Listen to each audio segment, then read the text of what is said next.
Pengadilan yang ada di dunia ini berbeda sekali dengan pengadilan surga. Umumnya, orang akan ketakutan masuk dalam ruang pengadilan karena ada dugaan kejahatan.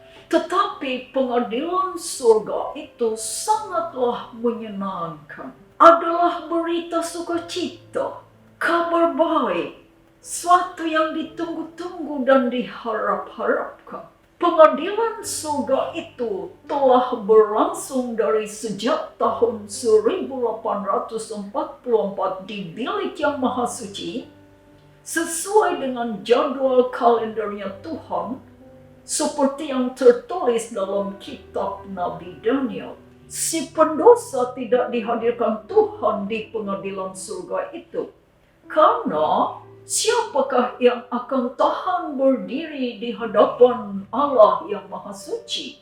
Tuhan telah memperagakan.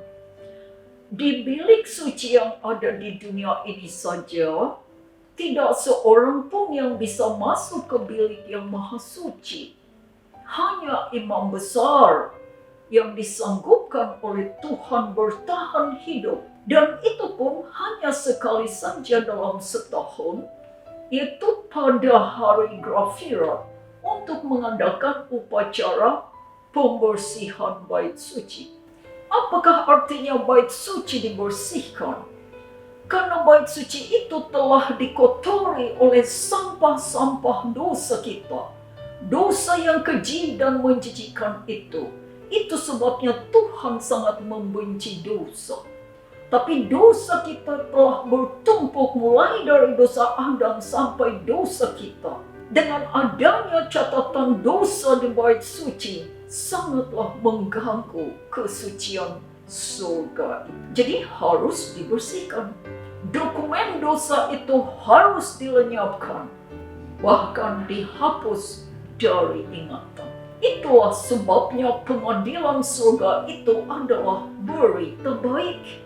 Karena dokumen dosa-dosa kita itu akan dimusnahkan dan tidak diingat lagi.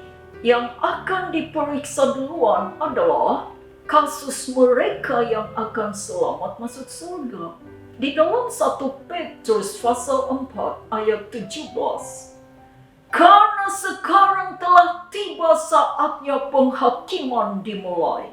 Dan pada rumah Allah sendiri yang harus pertama-tama dihakimi.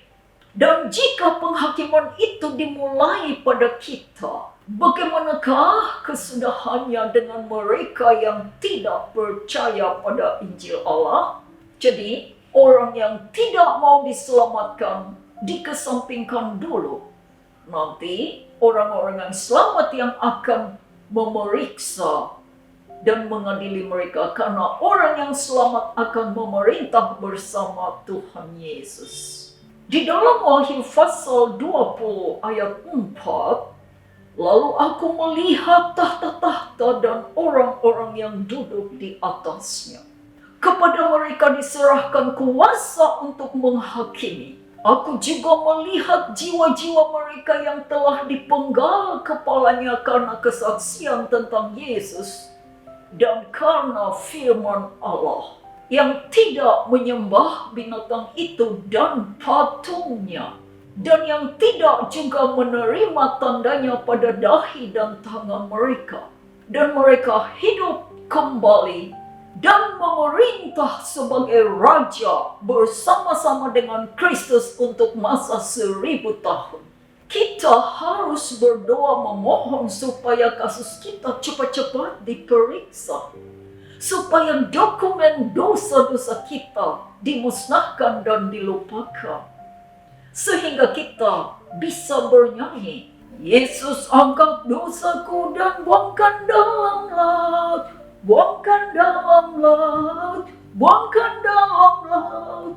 Yesus angkat dosaku dan buangkan dalam laut, tak akan ia ingat kembali. Mika pasal 7 ayat 19. Biarlah ia kembali menyayangi kita, menghapuskan kesalahan-kesalahan kita, dan melemparkan segala dosa kita ke dalam tubir-tubir laut.